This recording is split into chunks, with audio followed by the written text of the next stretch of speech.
Assalamualaikum warahmatullahi wabarakatuh. Kami dari kelompok 4 kelas A program studi Sarjana Kebidanan semester 3 Fakultas Kesehatan Universitas Aisyah Pringsewu. Di sini kami akan melakukan wawancara di PMD Ibu Bidan Yurina Rantawati untuk memenuhi tugas ujian akhir semester mata kuliah Etika Profesi dan Perundang-undangan dengan dosen pengampu Ibu Juwita Desri Ayu, Sarjana Terapan Kebidanan, Bidan Magister Kebidanan. Selamat menyaksikan.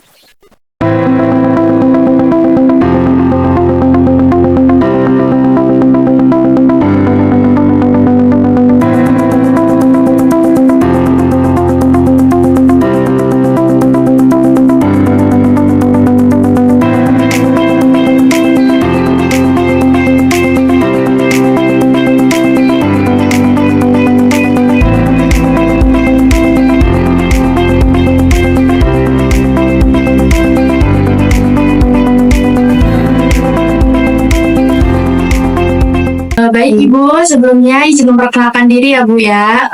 Kami mahasiswa semester 3 dari Universitas Aisyah Pringsewu, Prodi Sarjana Kebidanan semester 3. Maaf Ibu, sebelumnya izin memperkenalkan diri ya Bu. Saya Muhammad Atul Nima dan tentunya saya dengan teman-teman rekan kelompok saya. Saya Umi Tasya Fikra. Saya Erna Winsari. Saya Tazkiyatul Alfa, saya Aulia Wicahendika, Saya Dulce Gani. saya Rifai Eka Maulida, Saya Linda Nur Aini. Saya Evi Risdayanti. Baik Ibu, mohon maaf ya Bu ya mengganggu waktu Ibu. Baik, jadi di sini kami mendapatkan tugas Bu untuk memenuhi tugas ujian akhir semester 3 dari dosen pengampu Ibu Juwita Destri Ayu. Mata kuliahnya yaitu Etika Profesi dan Perundang-undangan Bu.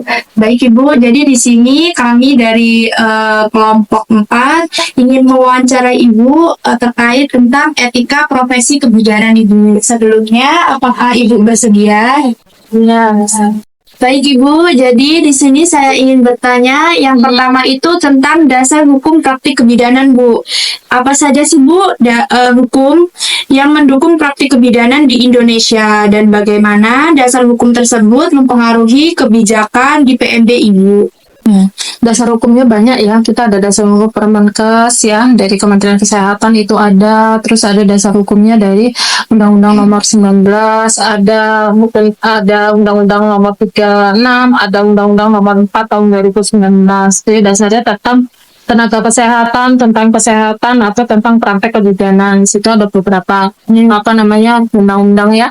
Sudah itu, terus kalau untuk kebijakan yang mempengaruhi kebijakan yang jelas iya, karena kan di mana kita akan melaksanakan praktek kebidanan itu kita harus punya dasar ya, batas-batas mana yang harus bisa kita lakukan dan batas-batas mana yang tidak boleh kita lakukan. Intinya seperti ini. Baik Ibu, pertanyaan selanjutnya itu mengenai pentingnya informed choice dan juga informed consent ya Bu. Mengapa sih Bu informed choice dan juga informed consent itu penting banget Bu dalam pelayanan kebidanan?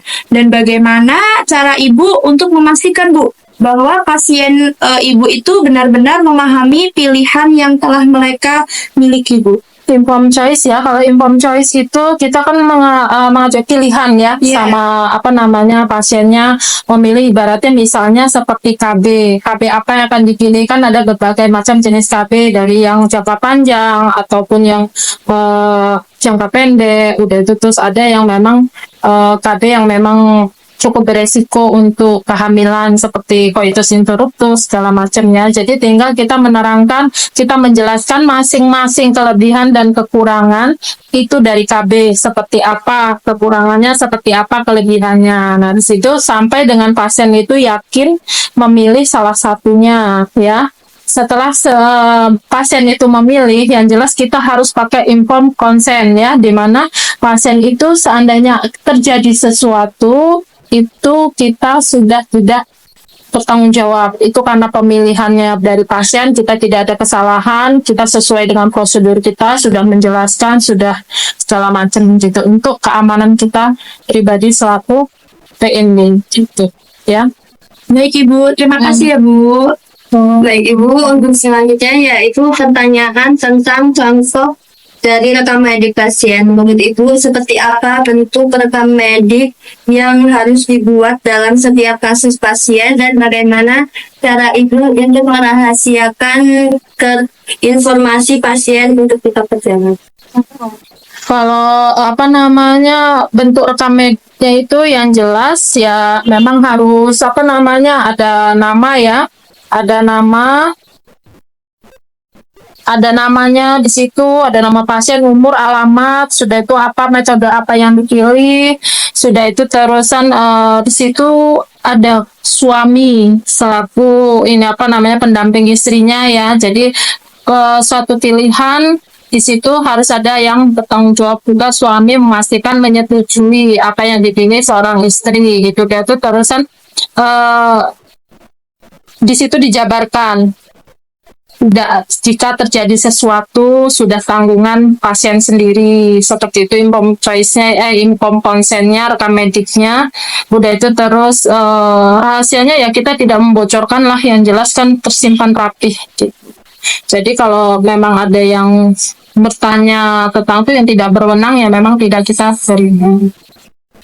Baik Ibu, selanjutnya yaitu tentang pencegahan malpraktik dan malefisiensi. Apa yang Ibu lakukan untuk mencegah terjadinya malpraktik dan malefisiensi dalam praktik sehari-hari dan bagaimana cara Ibu untuk mengelola resiko tersebut? Yang jelas kita mempunyai SIPB ya. SPWP baca SIM kita untuk membuka praktek itu kita harus punya surat izinnya yang setelah itu tidak melakukan hal-hal yang memang sudah ada peraturannya tidak boleh kita langgar ya. Jadi jangan coba-coba kalau memang itu tidak boleh jangan kita lakukan. Jadi sehingga tidak terjadi sesuai prosedur aja ya. Baik Ibu, untuk selanjutnya bagaimana sih Ibu peran Ikatan Bidan Indonesia dalam melindungi bidan dan bagaimana caranya agar meningkatkan standar praktik kebidanan yang ada di Indonesia? Ya, kalau IBI, kita kan punya wadah ya, kalau bidan itu IBI. IBI itu dia melindungi anak buahnya ya, anggotanya seluruhnya, itu dari itu biasanya mereka mengadakan apa namanya seminar yang pertama, jadi menerangkan seperti apa seminar itu, apa yang harus wajib dilakukan dan apa yang tidak boleh. Setelah itu terusan mereka juga datang ke PMB memeriksa kelengkapan alat, udah itu terus kelengkapan administrasi, itu sering dilakukan kunjungan untuk dari IBI sendiri. Jadi biar bidannya, oh memang nih anak buah saya sudah lengkap, jadi tidak menyalahi peraturan, tidak ada malpraktek, sudah lengkap semua. Jadi SIPB itu paling penting ya. Baik Ibu, terima kasih. Baik Ibu, apa sih strategi yang Ibu terapkan dalam pelayanan kebidanan yang berkualitas di TPMB Ibu? Apa tuh? Masih dalam pelayanan kebidanan yang jelas. Yang paling pokok sesuai prosedur. Yang kedua kebersihan, udah itu terus kebersihan alat ya, sterilisasi alat itu paling penting ya untuk di PMB. Udah itu terus melakukan kita punya administrasinya yang sesuai dengan kelengkapan tempat administrasi seperti inform consent, inform polis, sudah itu terus cohort segala macam. Itu aja sih.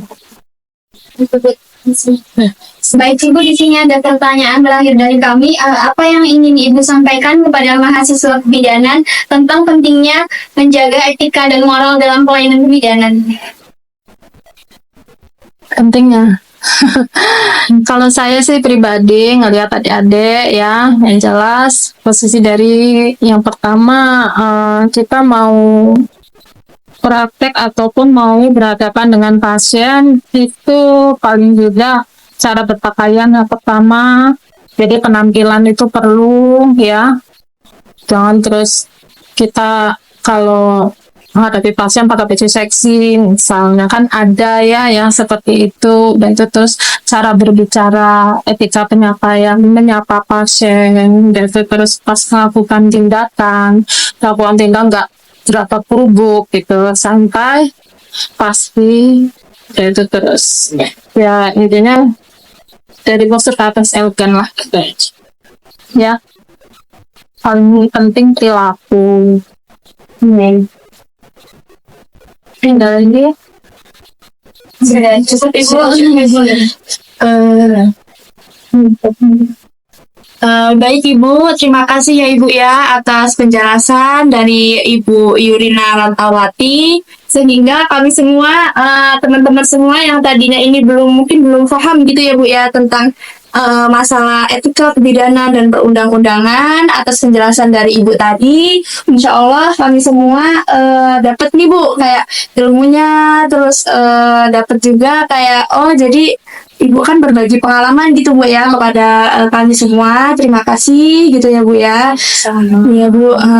Kalau kurangnya ya, Ya Ibu. sama-sama belajar. Ya. Ilmu perlu berkembang, karena adik-adik ilmunya dapat ilmu yang baru. Mungkin saya yang lama juga membutuhkan ilmu yang baru. Adik-adik mungkin juga butuh skill untuk ya main-main ke sini kalau ada waktu. Iya Ibu. Terima kasih sama-sama. Terima kasih ya Bu atas waktunya. Mungkin kami ini mengganggu waktu Ibu, mengganggu waktu istirahat Tadi dan nunggu juga lama ya. Ibu. Nggak apa-apa. Ibu. Baik Ibu. Baik Ibu. Kalau demikian, kami khususnya yaitu kelompok 4 dari kelas A izin untuk pamit pulang ya Bu ya. Baik, terima kasih ya Bu. Hubungannya hati-hati juga.